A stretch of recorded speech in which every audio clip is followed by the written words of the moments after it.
Welcome back, Stu. Next, Hey there. I know both of us did not watch Biden's farewell address, and frankly, I never knew he was there in the first place with his mental condition. Good riddance to him. And boy, am I looking forward to the next 4 years, I can tell you that. Well, first of all, this inauguration is going to be spectacular. It's going to feature the Village People as one of the performers, which I find rather ironic that a song YMCA, which is basically a gay anthem, is going to be played at this MAGA event. But anything, you know what, in the Trump era, people will do anything for a dime. Because I'm sure the Village People are making a lot of royalties off of the YMCA as it gets downloaded by young people who aren't familiar with the history of the song. It was done in 1978. It was used by the Yankees and others when their crew for retilling the soil. Oh, they would do that? They did do that. And that became a big thing. I mean, maybe some people learned about it then. I didn't even know that because, frankly, I hate the Yankees. And one or two, I don't know if other teams did that, but they had some synchronized movement. Okay. Because it was rather feminine.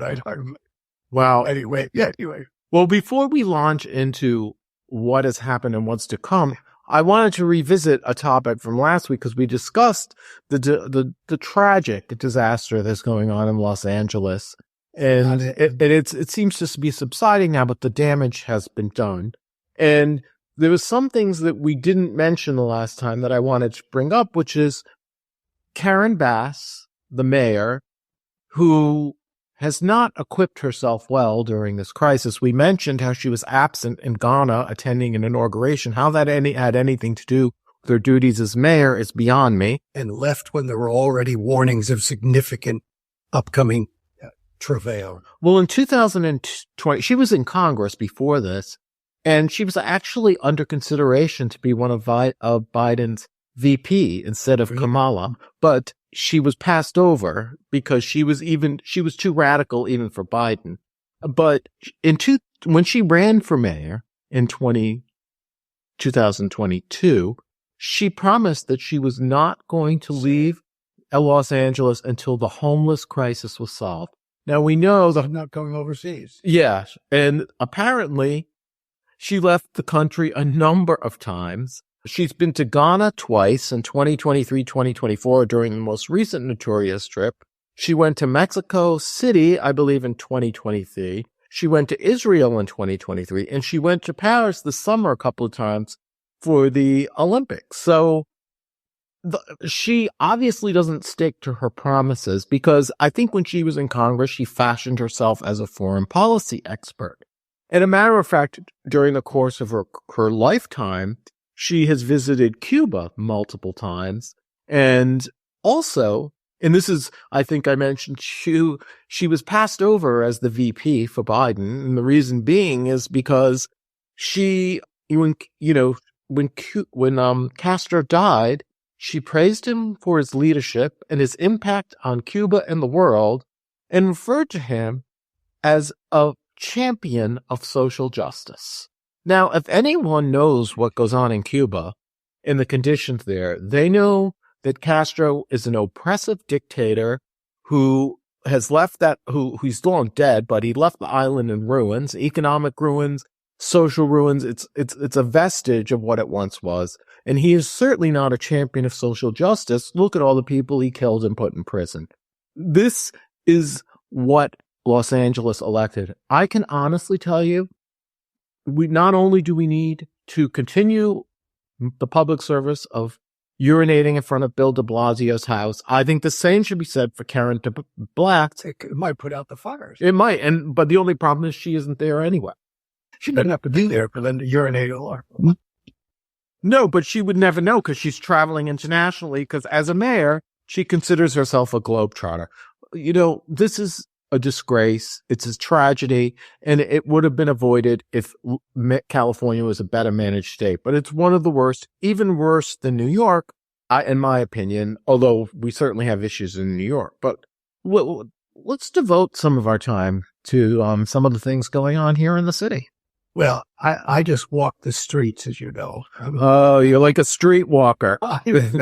I see things. Well, people walk in New York and they're often so motivated. They're walking crisply. I think even more women than men walking. They're mission bound. And sometimes people don't look up enough. So sometimes I happen to peek upward. And on one occasion, some years ago, I noticed a bronze tablet on the north side of a building that's at the intersection of 13th Street and University Place. And the tablet is dedicated to soldiers, Union soldiers, who left in 1861 and went south to fight in the Civil War. There were 850 of these people who left, presumably a lot by train, because steam engines were coming into play in the Northeast in the 1850s and 60s and 40s even. They didn't walk down there. And they were down there for 3 years. And they fought in Teedham, Bull Run, Cold Harbor, the Wilderness, Gettysburg, and a handful of others over the years. And 3 years later, when they were coming back, they were down to 75 men. And I was thinking as I saw the tablet the other day, I walked by, and it's up there about, I'd say 15 feet high, this tablet. I thought 75 men. You can't commit to any serious land battle with 75 men. And I wondered if they didn't come back if they were ordered to come back because they were no longer a fighting force. I've not read anything about this. I've not looked for it, but it just strikes me that 850 down to is not a useful force. But let me tell you, there is something that's Pete Hegseth related. At the top of this tablet, there's not a motto or a saying. It says, where is that little statement? If anyone attempts to hold down the American flag, shoot him on the spot. I thought that was fascinating.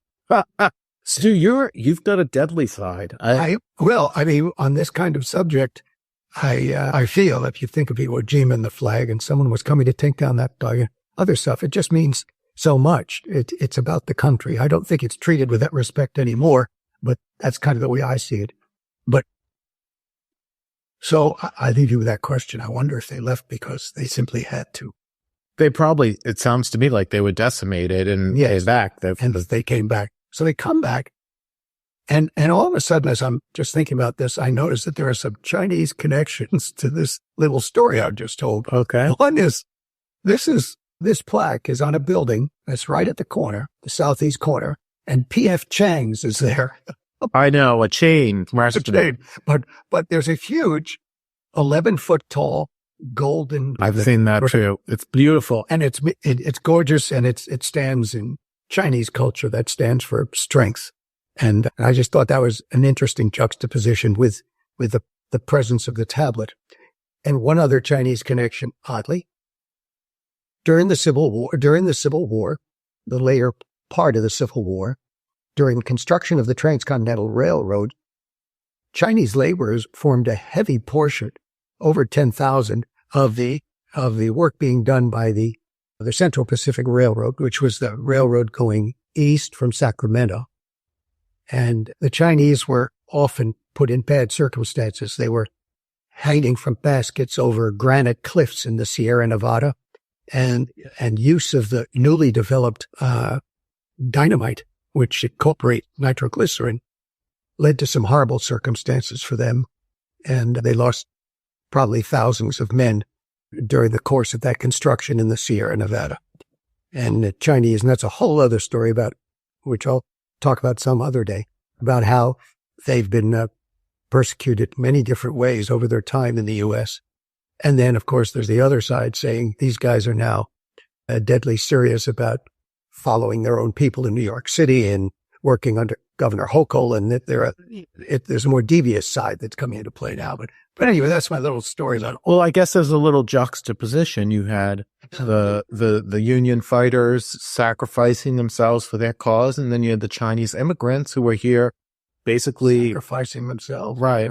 We don't have that nowadays. No. Instead, we had mass immigration into this country by illegal people, not many, but a good number of whom shouldn't be here and were criminals and have caused a lot of havoc. And it's one of the reasons why we'll be hearing a YMCA next week as Trump waddles around and does his little dance. But, it's interesting. You're looking back on the past and on history as you walk down the street, daydreaming and noticing these historical landmarks. I am in the cold realities of today, of 2025, and I still cannot calm myself down when I think of how bad some of these Democrats are. And we'll get to Kathy Hochul. We have discussed what a hapless know-nothing she is and we all know how she got the job. It's because she was a nobody and Cuomo was pinching too many butts. But one of the things that has occurred effective January 5th, 2025 is New York, one of the first major cities in America, has implemented congestion pricing. Right. Congestion pricing was something that has been under consideration for a long time. But in June of this year, our very courageous governor postponed implementing it 5 months before the November election because she was worried about a backlash. She claims she was concerned about working class people and didn't want to impose this fine or penalty, not a penalty, but a toll basically to drive below 60th Street in Manhattan, to get into Manhattan. So anyone who commutes by vehicle is going to have to pay generally $9 to get in below 60th Street. Well, after the election, a short period after, on November 13th, like less than 10 days after the election, Kathy reverses herself and decides to re-implement congestion price. And she did reduce the fee a little, but I do find it rather interesting how nakedly political this was. Like she didn't have the balls to do it in the first place because she was worried about a backlash. And then 2 weeks after an election, she's obviously a liar and a scumbag, just by that stunt alone. Now, the goal of this is to reduce traffic and congestion and to increase public use of transit. And it's supposed to help the environment because we'll reduce emissions. It helps the environment. I know, by the way, I just have to add, I travel the subways all the time now and I see the streets. There's no question in my mind, just as a side, I'm just a viewer, no survey. I think there's a noticeable decrease in traffic on Fifth Avenue and subways, a noticeable increase. Well, I'm not sure we can draw any conclusions just yet. Another objective of this is they were going to use the money from these tolls to raise $15 billion to upgrade and improve our public transportation system. And they claim by 2040, we're going to have this, this amount of money. I'm not so sure I fully believe it. Now, many people who have to pay this fine are working class people coming into the city who are either afraid to use public transit or it's just not accessible to them because they live too far out or whatever. So they drive in or they need their vehicles for their jobs. These are middle class, working class people, and they have to pay $9 to get into the city to do their job. Okay. Whether that's, I don't know. So I have been referring it to a tax on the middle class. But when I say that, the liberals vehemently deny it. But that's what it is. Now, our subway system, as you have noted, Stu, has a serious problem with fare beating. Okay. In 2018, our attorney general at the time, this wasn't Fat Alvin Bragg, this was Cyrus Vance, and as part of the criminal justice reform and equity and all that, he stopped prosecuting fare beating. Okay. Watched it today on the buses. I watched it today. Well, but listen, so this was because he wanted to reform the criminal justice system. So now, since 2018, fare beating and fare evasion has increased by 14% on the subways. On buses, only 50% of the people actually pay their fare. And especially because you see in these extended length buses, you get those back spaces. They don't have to go through the front door. And so that's what I watched it today on Bowery and Grand, people getting on in the back of the bus. right. So as a consequence of fare evasion, the MTA estimates that they lose $800 million per year. And since this policy was implemented by letting people cheat, the MTA has lost $3 billion. So we're asking hardworking people who need a car coming below 60th Street to subsidize people who cheat. Because I'm not so sure they all need the car. I'm not desire to have their car. I don't know. I'm not going to get into that, but I will tell you, I think that, the car, if a lot of people do, suppose you're a construction worker, a plumber, you're carrying equipment, and sometimes nurses. And by the way, our subway system is not safe. We've had more incidents of people getting pushed onto the tracks and violence, and you want to put more people at harm's risk because you, Kathy Hochul, in this state has not controlled the homeless and mentally ill population who live down there and are threatening people. Now, I just talk about instituting a new program today. I heard about putting up barriers. We wouldn't have to put not congestion pricing, but I'm taking homeless out and putting them into certain hospitals like Bellevue and some others for up to a year, required institutionalization. A little, too late as far as I'm concerned. Real problem is letting the scum, I'm not talking about the people who are, aren't fully there mentally, but the recidivists, the scum, that not leaving them in jail pending trial. I mean, that's really what it gets down. I don't know if I can trust the Democrats in the state to do that because they're the ones who created this problem. I mean, they're losing $3 billion of money to cheaters and charging other people to make up for it. That's the bottom line. That's the way I look at it. $800 million a year is lost on fare beating, and this congestion pricing is supposed to bring in $1 billion a year. They are robbing Peter to pay Paul. And the New York Times, of course, was extolling the virtues of congestion pricing. It started less than 2 weeks ago, Stu, 10 days ago. Okay, so there's no way to draw any conclusions on its impact on traffic or the like at this point. And I've heard the articles in the paper, as well as you tell me, there's less cars on the street. We'll see how it looks like 6 months from now. More importantly, we're just getting back after the holiday.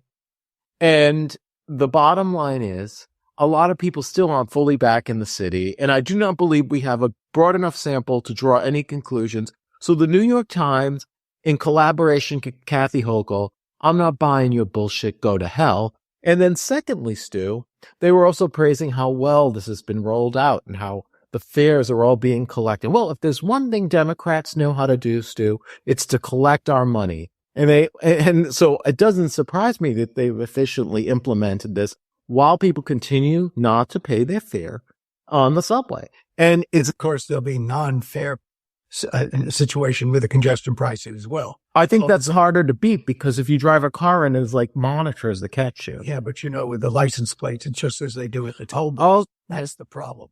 Well, that may be the case too, and it will be similar to the rollout of legalized marijuana. I know exactly what they're doing, but I think it would be harder than jumping over a turnstile, from what I see. But at the end of the day, Stu, this is a tax on the middle class.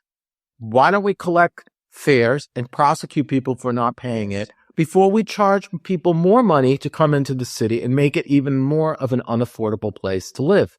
Democrats just want to collect more and more money while letting deadbeats off the hooks. And that's what this I would like to see less cars on the street also, but not under these circumstances because the subways remain dangerous, people getting pushed on the track, violence is occurring more than it has been, and this is because of criminal justice reform, Democrat policies. They want people on the trains, make the trains safe, make them clean, and charge everyone, and if you don't pay, fine them and give them a citation and put it on their record.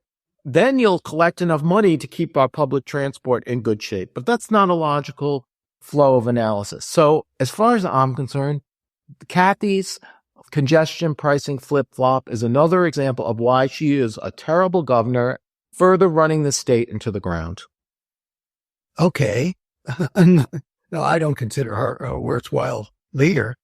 I consider congestion pricing, on the other hand, something that could be quite effective, but it should be done in conjunction with enforcing the law otherwise. No, well, the way it is now, it's completely unfair. We are charging. I hear. It's disgraceful. But anyway, Stu, that is the state of affairs that comes out here in the Empire State. I'm not sure it's going to come out too good. What have Democrats ever done well? We've seen how they did in Los Angeles. Half the city, the city is burnt to the ground. Not the whole city, but a good chunk of it is because of that situation. Yep. Well, another New York story? I have another New York story. And this one, gets to the heart a little more. Bill Geist, a name I've mentioned before. He was an Army lieutenant in Vietnam, combat journalist and photographer with the 1st Infantry Division.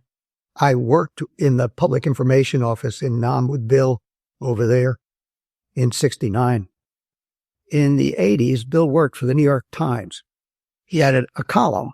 I don't know if it was twice a week or what it was. I wasn't living here then, but it was called About New York.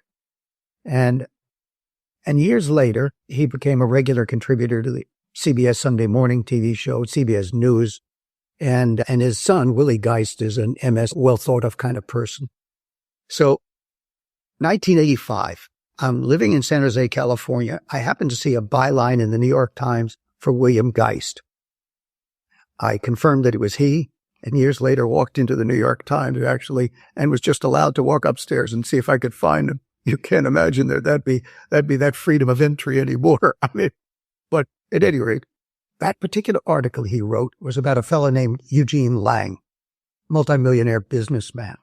Lang grew up poor in Harlem, but had become quite wealthy. In 1981, he was asked to give a speech to the 6th graders at PS 121, where he had gone to school as a poor kid in Harlem. Now the class was essentially all black and Hispanic and poor.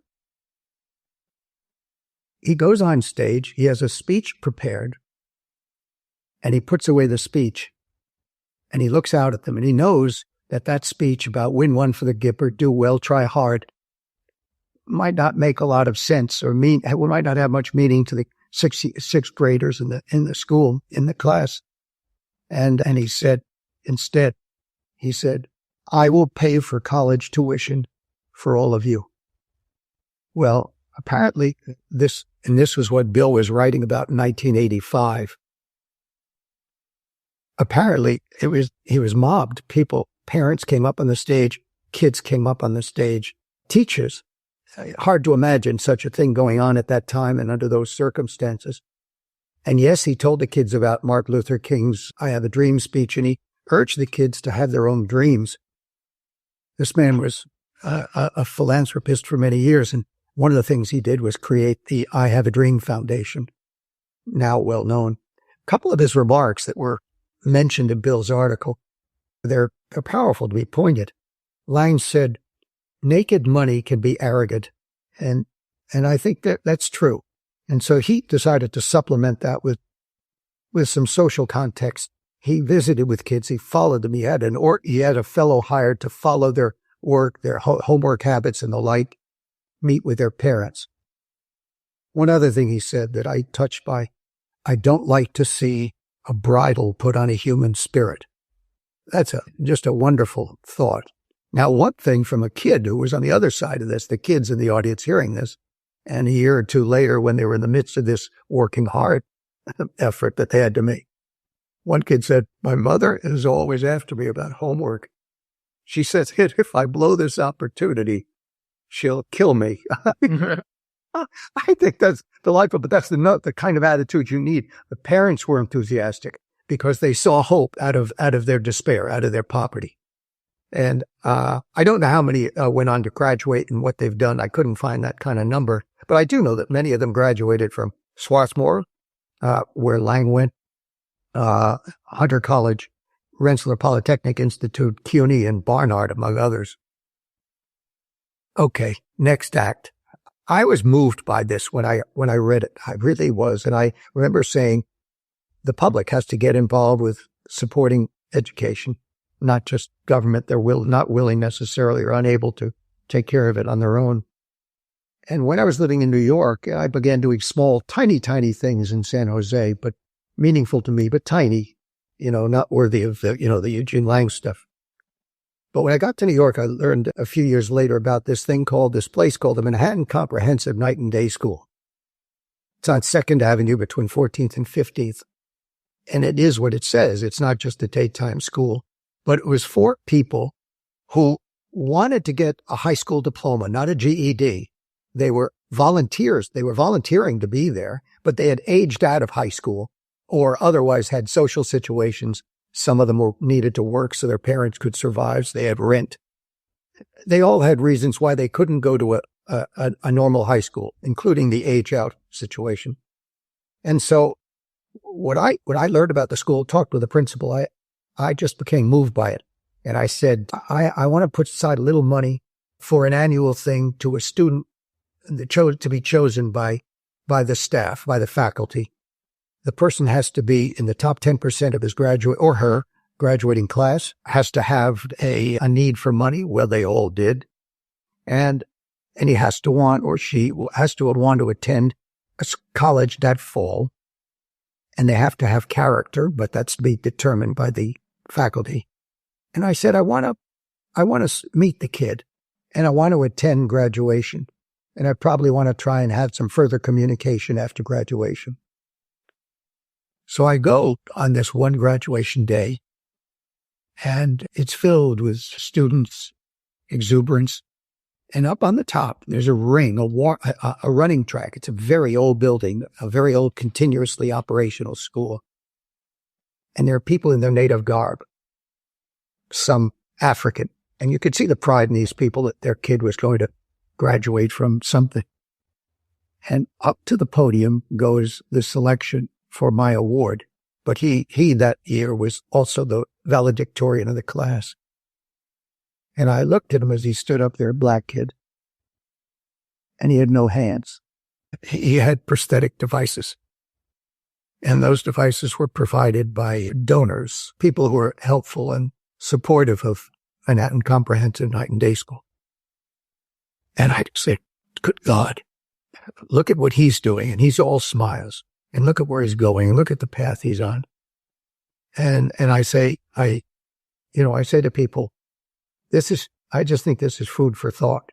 When you see all kids running around, hopping into their Ubers, going over to Europe for a so-called gap year, or spending freely with daddy's credit card, just give a little thought to that school and the kind of person I described. And finally, I just say, well, Eugene Lang died in 2017. He received awards from 3 presidents, including the Presidential Medal of Freedom. And I want to just say thanks to Bill Geist and to Eugene Lang. Well, thank you. It's funny, Stu. I was thinking while you were talking about this, now George Soros, a money speculator and scumbag, gets a Presidential Medal of Freedom, but Lang got the Citizens Medal of Freedom, and guess who awarded it to him of all people? It was Bill Clinton. So even Bill Clinton, one of the most corrupt presidents we've had in a long time, used the award appropriate, while Joe Biden, goodbye, good riddance, is using it for basically a money speculator who's convicted of insider trading in France. But that all said, I think the story, you are correct.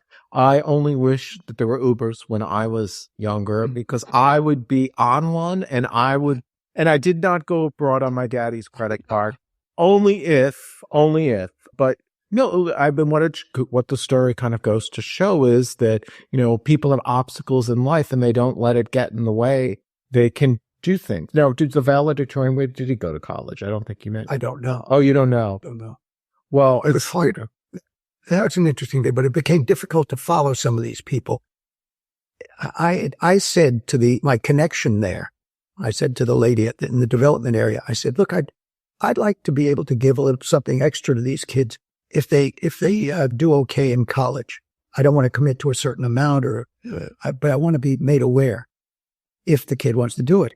And then I didn't hear from the kids, and I was told, even the simple matter of getting not a transcript of a grades after a year can be burdensome and difficult, apparently.